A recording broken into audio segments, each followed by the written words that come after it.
Bom dia, mais uma manhã com Deus, priorizando a palavra de Deus, e nesta manhã do dia 14 de agosto nós vamos meditar de Isaías, do capítulo 40 ao capítulo 42, e que a paz do Senhor encha o teu coração nesta manhã. O capítulo 40 é uma profecia de Isaías que ele não vai vivenciar. Ele vai morrer antes e ele vai profetizar acontecimentos vindouros, O exílio babilônico, ele durou 70 anos, E Isaías, no capítulo 40, vai profetizar o fim desse exílio. Nós já falamos no início do livro de Isaías que Isaías morreu, Ele, na verdade, não morreu de morte morrida, ele foi morto por Manassés, filho de Ezequias. O rei Manassés foi terrível, E ele promoveu a morte de muitos no reinado dele. Nós temos relato em Hebreus capítulo 11, versículo 37, que nos dá a entender que ali aconteceu a morte de Isaías e ele foi cerrado ao meio. O fim de Isaías foi muito triste, como muitos foram mortos no reinado de Manassés. Para você ter uma ideia, Manassés teve coragem de sacrificar os seus filhos a Moloque. Se um pai tem coragem de fazer isso com seus próprios filhos, imagine com os demais, Com os profetas. Então, Manassés, nos fins dos seus dias, ele vai se converter, mas ele foi um homem terrível que cometeu atrocidades. Então, o profeta Isaías, ele vai profetizar o fim desse exílio, algo que ele não vai vivenciar, E é interessante que Isaías, ele profetiza antes, e ele profetiza durante, ele profetiza depois, Para você ver quão preciosas são as profecias relatadas no livro de Isaías. E começa dizendo assim: Consolem meu povo, diz o Senhor seu Deus. Falem com carinho a Jerusalém. Diga-lhe que seus dias de luta acabaram e que seus pecados foram perdoados, Olha que mensagem de esperança. Sim, o Senhor castigou em dobro por todos os seus pecados. Ouçam, uma voz clama: abra o caminho no deserto para o Senhor e preparem para o nosso Deus uma estrada reta, desolada. De quem ele está falando aqui no versículo 3 do capítulo 40? Nada mais, nada menos. Ele está falando de João Batista, a voz que clamou no deserto, Isso está lá relatado em Mateus 3, de 1 a 4, Marcos capítulo 1 e Lucas capítulo 1, Nós vamos ver no capítulo 3 também de Lucas 3, 4, vai falar sobre João Batista, o intercessor de Jesus, o percursor, aquele que veio preparar o caminho do Messias. E Isaías vai profetizar sobre ele aqui nesse texto, Endireite as curvas, tornem planos os trechos acidentados, então a glória do Senhor será revelada e todos verão. O Senhor o falou. Uma voz me disse: clame, e eu perguntei: o que devo clamar? Anuncie aos seres humanos como eles são capins, Como o capim, sua beleza passa depressa, como a flor do campo, o capim seca, as flores murcham, quando o Senhor sopra sobre elas. O mesmo acontece com os seres humanos, o capim seca, as flores murcham, mas a palavra do nosso Deus, ela permanece para sempre. Olha que verdade extraordinária. Por isso nós devemos, todos os dias, olharmos para a palavra de Deus, priorizarmos a palavra de Deus, orarmos a palavra de Deus. Por quê? ela própria declara: a palavra de Deus permanece para sempre. Passarão céus e terra, mas a minha palavra não passará. Então é uma verdade absoluta a palavra de Deus. Então, em meio às suas dificuldades, quando a sua fé parece abalada, se debruce sobre a palavra de Deus e permita que ela renove as suas forças. Quando você ora, a palavra brota dentro de você, né? E flui como um manancial de águas, né? Trazendo vida sobre você. Então há um poder extraordinário na palavra de Deus. E aí ele continua dizendo, né? Ó Sião, mensageiro de boas notícias, gritem ao alto dos montes. Grite mais forte, ó Jerusalém, grite sem medo.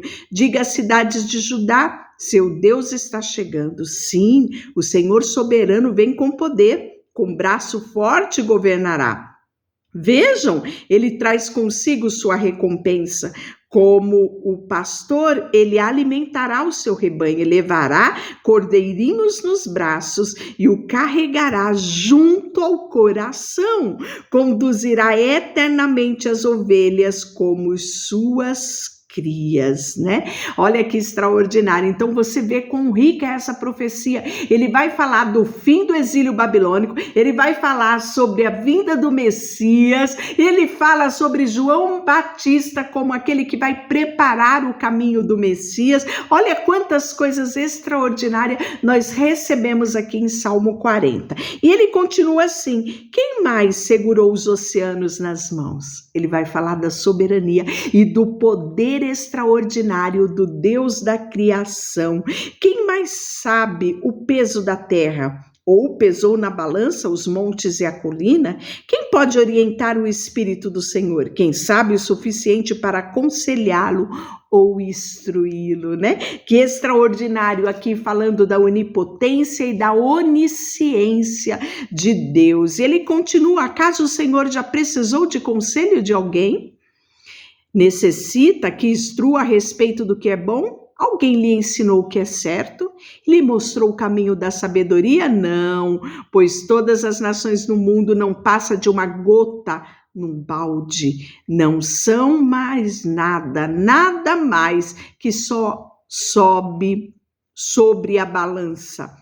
Ele levanta toda a terra como se fosse um grão de areia, e nem toda a madeira do bosque do Líbano, nem todos os animais seriam suficiente para um holocausto digno do nosso Deus. As nações do mundo não têm valor para ele. Os seus olhos valem menos que a prata, são apenas vazio. Quem vocês podem comparar a Deus? Ele é incomparável, não é? Que imagem você pode usar para representá-lo? Acaso pode ser comparado com um ídolo feito por um molde, coberto de ouro, enfeitado de correntes de prata? Quem é pobre demais para ter um ídolo desses pode escolher madeira que não apodrece e um artesão habilidoso para entalhar uma imagem que não tombe. Acaso não ouviram, não entende? Estão surdos para a palavra de Deus, palavra que ele falou antes que o mundo existisse. Será que é tão ignorante? Deus se senta acima do ciclo da terra. Para ele, as pessoas lá embaixo parecem gafanhoto. Estende os céus como uma colina e faz com eles sua tenda, julga poderosos do mundo e reduz todos eles a nada. Mal são plantados, mal chegam a criar raízes, mas logo murcham, quando sopra sobre eles o vento que leva embora a palha. Quem vocês me compararão? Quem é igual a mim? Perguntou o santo. Olhem para os céus, quem criou as estrelas, ele as faz sair como um exército, uma após a outra. A chama cada um pelo seu nome. Por acaso o seu grande poder, a sua força incomparável, nenhuma delas ousa se ausentar. Ó Jacó, como pode dizer o Senhor, não vê o que se passa? Ó Israel, como pode dizer que Deus não se importa com os seus direitos? Olha, isso não é tão antigo, não é? Ainda hoje vemos pessoas dizer: ó Deus, não se importa com o que eu passo? Ó Deus, como dizes, não se importa com os meus direitos? Olhe só, né? Você não ouviu, não entendeu? O Senhor Deus é eterno, o Criador de toda a terra. Ele nunca perde as forças nem se cansa. Ninguém pode medir a profundidade da sua sabedoria. Olhe só o que ele faz. Ele dá força ao cansado e vigor aos fracos. Até os jovens perdem as forças e se cansam. Os rapazes tropeçam de tão exaustos. Mas os que confiam no Senhor renovam as suas forças, voam alto como a águia, correm e não se cansam, caminham e não desfalecem, né? Então, olha que extraordinário nós temos falando aqui, né, sobre o segredo daqueles que confiam no Senhor. Ele faz alegoria aqui com a águia, né? Esse animal incrível, né? A águia, ela é tão interessante que ela é um símbolo, um ícone, né? De motivação, não só para nós que lemos a Bíblia, mas até no mundo empresarial, né? Eles utilizam o símbolo da águia, né? Não por aquilo que falam de forma falsa, né? Que a águia sobe a montanha, bica lá para poder ter o seu bico renovado, arranca as penas. Não, isso é fake news. Mas a águia, ela tem um exemplo para nos dar. Ela é uma ave visionária, ela voa. Quando ela estabelece o foco, nada tira o foco da águia. Então ela nos ensina muito, né? E não é à toa que ela é citada aqui. Mas os que confiam no Senhor renovam suas forças, voam como águia, correm e não se cansam, caminham e não se desfalecem, né? Então vamos focar nesse exemplo da águia aqui, né? Que ela voa alto, ela tem visão, ela tem objetivo, ela plana, né, nas alturas, ou seja, ela descansa, renova as forças dela, né? O renovo dessa águia, ela não chega aos 40 anos e aí sobe para um alto, não, o renovo dela é constante e ela nos ensina com isso que todos os dias nós devemos renovar as nossas forças aonde? No Senhor, é nele que nós renovamos a nossa força. E no 41, ele vai meio que dar uma continuação falando do auxílio de Deus para Israel. Ouçam em silêncio diante de mim, povos dos outros lados do mar. Preparem seus argumentos mais convincentes. Venham agora e falem, o tribunal está pronto para ouvir o seu caso. Quem instigou esse rei e vem do leste chamou para justo serviço de Deus. Quem lhe dá vitória sobre as muitas nações e permite que ele pisoteie seus reis, com sua espada reduz o exército a pó. Com seu arco dispersa como palha ao vento. Ele os persegue e segue adiante em segurança. Mesmo que caminhe em território desconhecido, quem realizou feitos tão poderosos e chamou cada nova geração desde o princípio dos tempos, eu, o Senhor, o primeiro e o último, somente eu, né? Então, o alfa e o ômega, como já é declarado no Apocalipse, os povos do outro lado do mar observam com temor, terras distantes estremecem e aprontam para a guerra. Cada um encoraja o seu amigo e diz: seja forte. O escultor anima o ourives e o que faz os moldes ajuda na bigorna.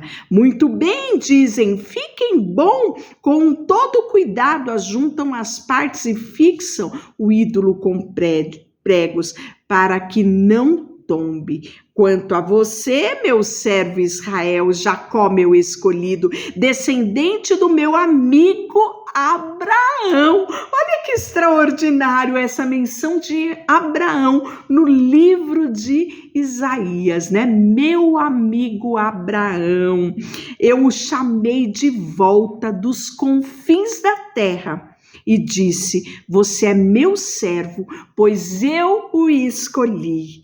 Não o lançarei fora. Não tenha medo, pois eu estou com você. Não desanime, pois eu sou o seu Deus. Eu o fortalecerei e o ajudarei. Com a minha vitoriosa mão direita, o sustentarei. Você precisava ouvir isso nesta manhã? É o próprio Deus, né? Menciona aqui Abraão como seu amigo e você como descendente de Abraão. Nós somos descendentes de Abraão. Deus deu uma promessa a Abraão: em ti, Abraão, serão benditas todas as nações da terra, todas as famílias serão benditas por causa de você, pela aliança que eu faço com você, Abraão, meu amigo, como ele declara, meu servo, né? Por que meu servo? Porque cumpriu o propósito estabelecido pelo Senhor e através de Abraão, quantas bênçãos chegou até mim, a você. Então, esta palavra é para você nesta manhã e eu vou repetir: não tenha medo, pois eu estou com você. Não desanime, porque eu sou o seu Deus. Eu o fortalecerei e eu o ajudarei. Com a minha vitoriosa mão direita te sustentarei. Toma posse desta palavra sobre a tua vida nesta manhã. Sim, todos os seus furiosos inimigos ficarão confundidos e humilhados. Quem se opuser a você morrerá e não dará em nada. Você procurará e não encontrará aqueles que tentaram conquistá-lo. Quem o atacar será reduzido a nada, pois eu o seguro pela mão direita. Eu, o Senhor seu Deus, te digo: não tenha medo, estou aqui para te ajudar. Embora você não passe de um verme de Jacó, ou seja, tão pequenininho, né? Tão insignificante diante da dimensão de quem Deus é. Não tenha medo, pequenino Israel, pois eu o ajudarei. Eu sou o Senhor, o seu Redentor.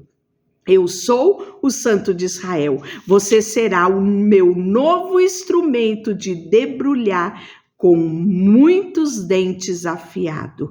Despedaçará seus inimigos e transformará os montes em palha. Você os lançará do alto e o vento os levará embora no redemoinho, os espalhará.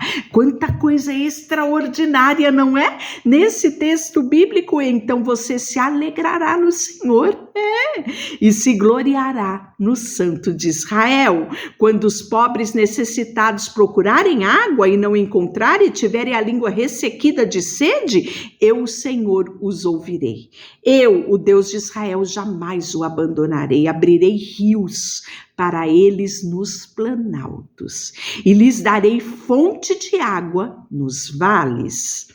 Encherei o deserto de açude, a terra seca de manancial. Plantarei árvores no deserto, cedras de acácia, murta, oliveira, cipreste, aberto e pinheiro. Assim, todos que vierem esse milagre entenderão o que significa: o Senhor te fez, o Senhor fez isso, o Santo de Israel o criou. Aprenda a causa de seus ídolos, apresentem a causa aos seus ídolos que eles mostrem que são capazes de fazer, diz o rei de Israel, que nos diga o que aconteceu há muito e muito tempo para que analisemos as provas, ou diga que o futuro te reserva para que saibamos o que acontecerá. Sim, anuncie o que acontecerá nos dias que há por vir, então saberemos que são deuses de fato. Será que eles fazem isso? Faça alguma coisa, boa ou má, faça algo que cause espante e nos encha de medo, mas não. Vocês são menos que nada e nada pode fazer. E isso ele está falando dos ídolos. Os que escolhem vocês contaminam a si mesmo. Olha que verdade, não é? Eu, porém, levantei um líder que virá do norte. Desde o leste ele invocará o meu nome, e eu lhe darei vitória sobre os líderes dos povos, e ele os pisará, como o oleiro pisa o barro. Quem lhes falou desde o começo que isso acontecerá? Quem previu estas coisas e o fez admitir que tinha razão? Ninguém disse coisa alguma, nem uma só palavra. Eu fui o primeiro a dizer a Sião: veja, o socorro está a caminho. Enviarei a Jerusalém um mensageiro com boas notícias. Nenhum dos seus ídolos lhe disse isso. Nenhum deles respondeu quando perguntou. São objetos tolos e sem valor. Todos os ídolos são vazios como o vento. Não sou eu que estou dizendo, mas a palavra de Deus. 42, o servo escolhido do Senhor, né? Ele fala que ele não esmagará a cana quebrada, nem apagará a chama que ali está acesa, mesmo que fraquinha, fará justiça a todos os injustiçados, e não vacilará nem desanimará enquanto não fizer justiça, e esta prevalecerá em toda a terra, até mesmo nas terras distantes, do outro lado do mar, aguardarão as suas instruções. Deus, o Senhor, criou os céus e os estendeu, criou a terra e tudo que nela há, dá fôlego a cada um, e vida a todos que caminham sobre a terra. E é Ele quem diz: eu sou o Senhor. O chamei para mostrar minha justiça, eu o tomarei pela mão e o protegerei, eu o darei ao meu povo de Israel como símbolo da minha aliança com eles, e você será luz para guiar as nações. Abrirá os olhos dos cegos, libertará da prisão os cativos e livrará os que estão em calabouços escuros. Eu sou o Senhor, este é o meu nome, e não darei a minha glória a ninguém, nem repartirei o meu louvor com ídolos esculpidos. Tudo que profetizei se cumprirá. E agora profetizarei novamente, e eu lhes falarei do futuro antes que aconteça. Deixa eu orar por você. Senhor, nesta manhã, colocamos diante de Ti o nosso coração, a nossa vida, tudo que temos e tudo que somos. Em nome de Jesus, amém. Deus te abençoe.